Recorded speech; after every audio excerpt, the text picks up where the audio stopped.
Do you want to get rich quick in Stardew? And no, I'm not talking about robbing Pierre. Tea saplings are one of the best resources to build up that bank and start your farming empire. You may be asking, why are tea saplings such a game changer when it comes to making money? Tea saplings sell for 500 gold each and don't take a lot of resources. Of course, you don't have to sell the tea saplings, you can also plant them. This is a low-maintenance tree that does not require watering.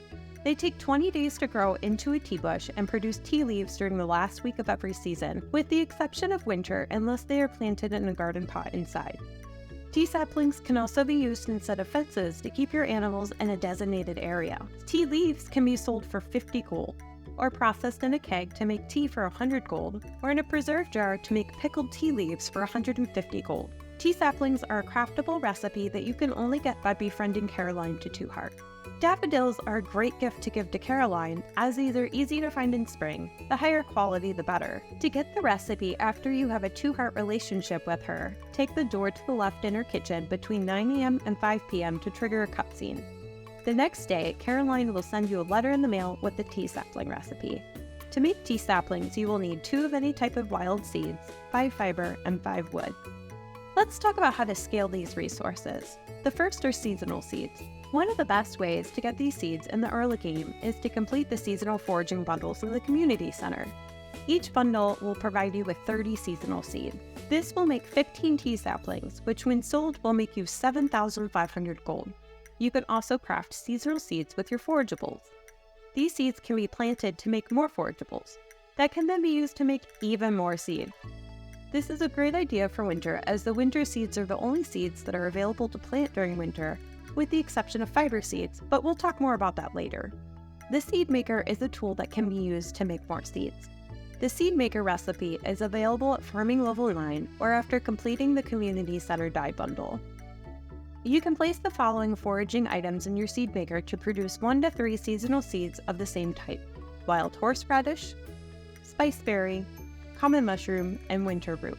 Your fruit bat or mushroom cave can also be a good resource for getting these forageable items to place into your seed makers. There's a small chance that the seed maker will produce mixed seeds or ancient seeds instead of the seasonal seeds. Fiber is the next resource needed for tea saplings. Each weed you cut has a 50% chance of dropping fiber. Weeds can be found on your farm or in the mines on floors 25 to 29 and 81 to 109. The best way to get fiber is with the fiber seed. Linus will send you a recipe for these fiber seeds after completing the community cleanup quest, which can be available starting in fall of your first year.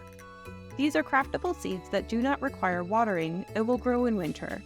It is important to know that they need to be placed in tillable soil and can be eaten by crows if the scarecrow is not protecting it. These recipes require 1 mixed seed, 5 sap, and 1 clay. Fiber will take 7 days to fully develop. Each plant produced will provide 4 and 7 fiber. There's a 10% chance of dropping 1 mixed seed, which can then be used to make even more fiber seeds.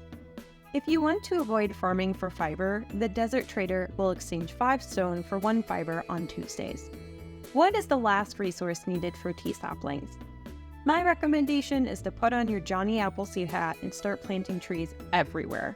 This includes around your farm, or Stardew Valley, such as the train stop, the forest, and if it's been unlocked, you can also use the quarry or the desert. Tree fertilizer is also helpful to quickly grow trees.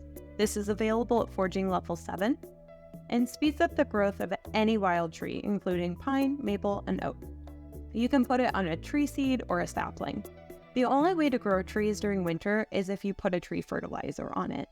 The resources needed for tree fertilizer include 5 fiber and 5 stone. Instead of wasting your fiber, if you have it, I would recommend you use a bone mill. The recipe is given after completing the quest Fragments of the Past. This is another quest that may be available beginning in the fall of your first year. The bone mill is a machine that creates fertilizer from bone fragments, fossils, and specific artifacts. The tree fertilizers are one of the 4 fertilizers this machine creates. Fun fact, you can also obtain tea leaves from the tea bush in a Caroline sunroom on the last week of every season. Now you're on your way to becoming rich quick and beating Pierre as the wealthiest villager in Pelican Town. Tea saplings are one of my favorite items in Stardew. I love them so much I dedicated one of my farms to them. Comment below, have you used tea saplings before? If so, did you sell most of them or did you plant them?